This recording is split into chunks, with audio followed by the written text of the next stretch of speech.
Assalamualaikum warahmatullahi wabarakatuh. Hai teman-teman, kembali lagi bersama Abbas Sunar Channel.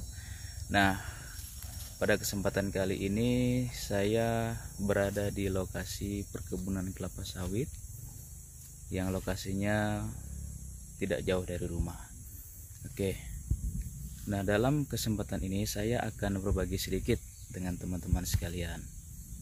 Nah, di lokasi ini kita bisa melihat sawitnya masih kecil, tetapi apa yang membedakannya dengan yang lain? Tentunya ada satu hal yang membedakan dengan tempat yang lain, yaitu di sini kita bisa melihat tanahnya. Nah, mengapa tanahnya? Karena tanah yang berada di belakang kita ini merupakan tanah lahan basah. Dahulunya merupakan bekas sawah. Nah, jadi walaupun airnya tidak banyak lagi, tetapi masih basah. Nah, inilah yang membuat ataupun yang menghambat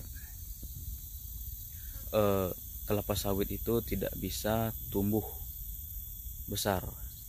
Bisa tumbuh besar tetapi agak lambat.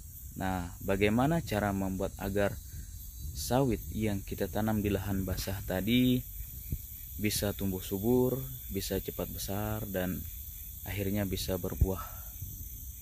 Nah, ini di belakang saya kita bisa saksikan,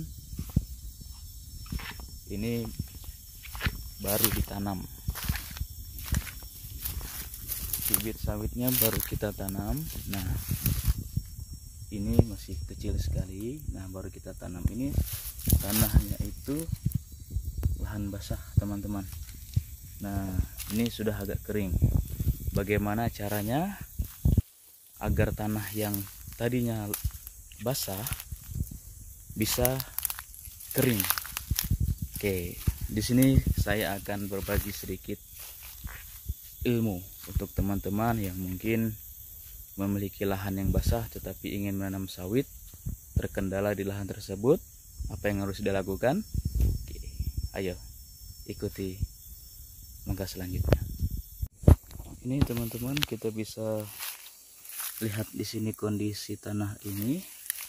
Nah, ini merupakan tanah basah. Nah, dahulunya ini merupakan bekas sawah. Bekas sawah yang dimana kita ketahui bahwa sawah tersebut atau sawah itu sendiri memerlukan atau menggunakan banyak air. Nah, kita bisa lihat di sana yang jauh. Nah, itu merupakan sawah. Nah, ini sama dengan lokasi di tempat ini. Nah, kebetulan di sana ada teman kita yang sedang membuat parit. Nah, inilah yang akan saya bagi ilmunya dengan teman-teman. Bagaimana cara agar tanah yang basah tadi kita bisa tanami sawit dengan cara membuat parit ini sendiri. Nah, di sini kita bisa melihat tanah ini masih digenangi oleh air. Nah, inilah yang membuat ketika kita menanam sawit di tempat lahan yang masih digenangi air ataupun lahan basah, apalagi lahan yang ketika hujan seketika itu juga langsung banjir. Nah, inilah yang membuat sawit yang seperti ini yang masih kecil itu tidak akan bisa cepat tumbuh tinggi dengan subur. Nah, makanya kita bisa melihat daun-daunnya kekuning-kuningan. Nah, oleh sebab itulah salah satu penyebabnya itu adalah kondisi dari tanah. Nah, di sini loh teman-teman. Nah, ini adanya parit. Nah, parit inilah untuk membuang air. Nah, air yang tadinya menggenangi lahan ini kita buat parit, akhirnya tanahnya ataupun airnya bisa keluar dari lokasi tanah ini. Nah, saya nanti akan membuktikan kepada teman-teman semuanya mengapa salah satu cara ini bisa berhasil.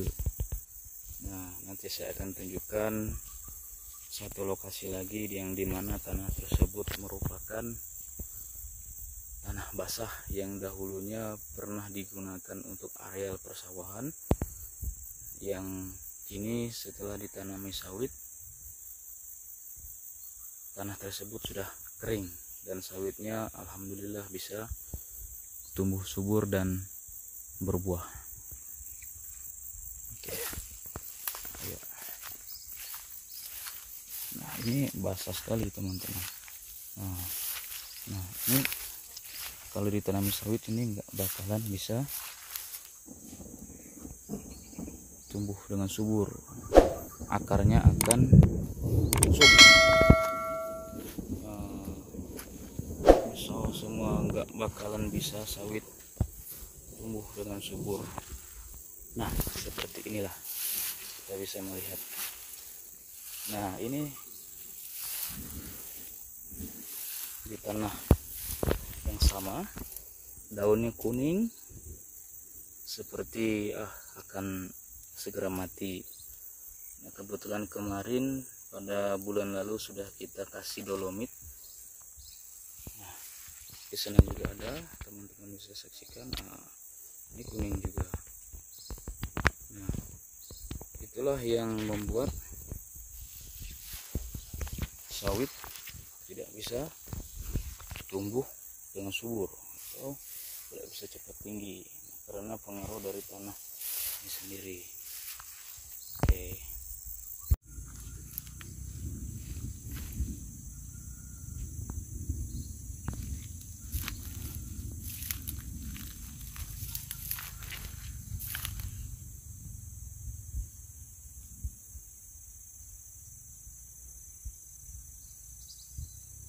Nah, ini teman-teman, kita akan pergi ke lokasi satunya yang sudah saya sampaikan tadi, tempat yang dulunya itu merupakan lahan basah yang kita tanami sawit.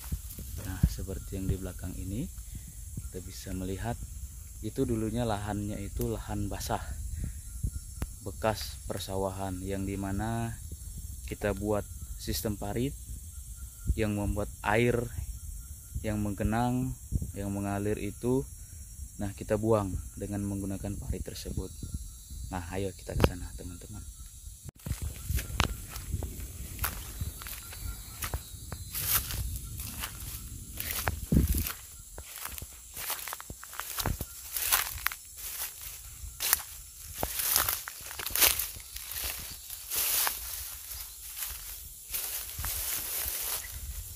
Nah, di depan kita ini salah satu contoh parit yang kami gunakan.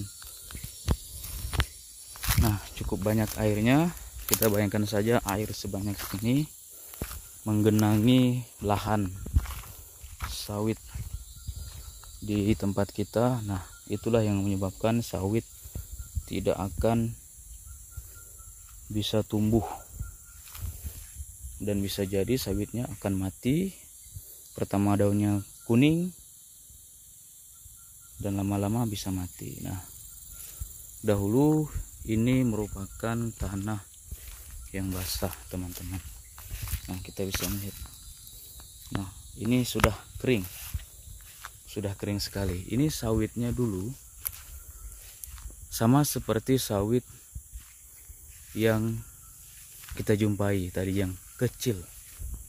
Dahulu saya ingat sekali sawit ini kuning daunnya dah, apalagi yang di pojok, di pojokan itu.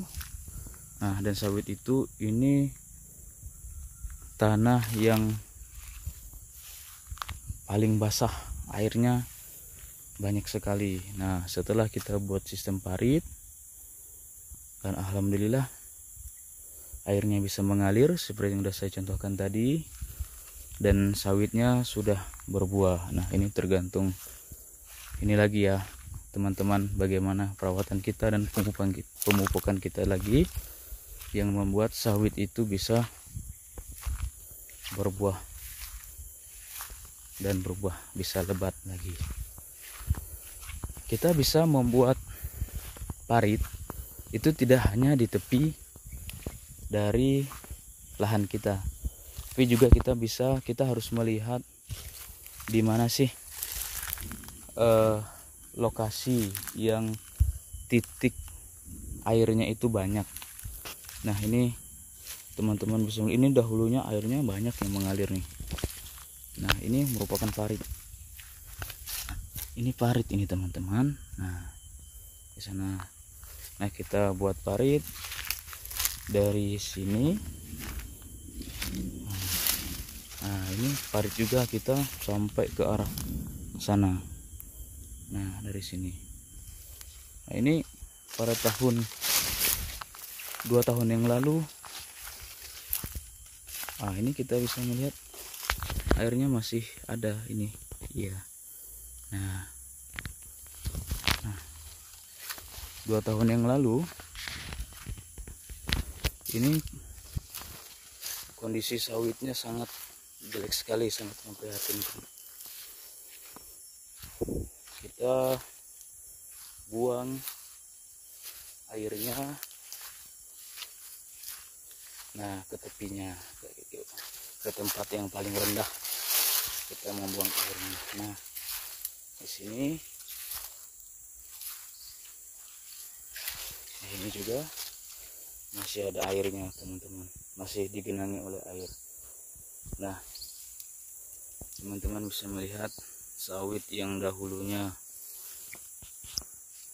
jelek, yang saya pikir dahulunya ini nggak akan bisa tumbuh tinggi, dan alhamdulillah ketika kita membuat parit di lokasi ini, perlahan-lahan sawit yang tadinya saya kira akan mati, yang kondisinya jelek, berubah dan bisa tumbuh lagi. Nah inilah sistem yang kita gunakan. Nah baiklah teman-teman, itulah sistem yang saya gunakan untuk lahan yang kondisi tanahnya itu basah atau bekas persawahan. Kita bisa membuat parit dengan membuang airnya, membuat parit ke tempat yang lebih rendah agar airnya bisa mengalir. Nah seperti itu. Nah untuk pembuatan paritnya itu sendiri teman-teman bisa ataupun bebas membuat ukurannya, lebarnya berapa. Nah tapi untuk panjangnya saya sarankan full di lahan kita ini sendiri. Nah agar air tersebut bisa terbuang ataupun bisa mengalir ke tempat yang lebih rendah, seperti air ini yang udah kita buat waktu itu kan. Ya, ini paritnya. Nah jadi bisa mengalir seperti inilah teman-teman ya, dengan harapan suatu saat sawit kita ini ataupun lahan yang kita miliki tetapi lahannya sangat basah bisa kita tanami dan bisa membuat sawit kita subur dengan menggunakan cara ini ya. Mungkin sekian untuk video kali ini. Terima kasih untuk teman-teman yang sudah menonton. Jangan lupa like, share, dan subscribe channel Abah Sunar agar kedepannya channel ini dapat berkembang dan memberikan informasi yang bermanfaat lagi. Assalamualaikum warahmatullahi wabarakatuh.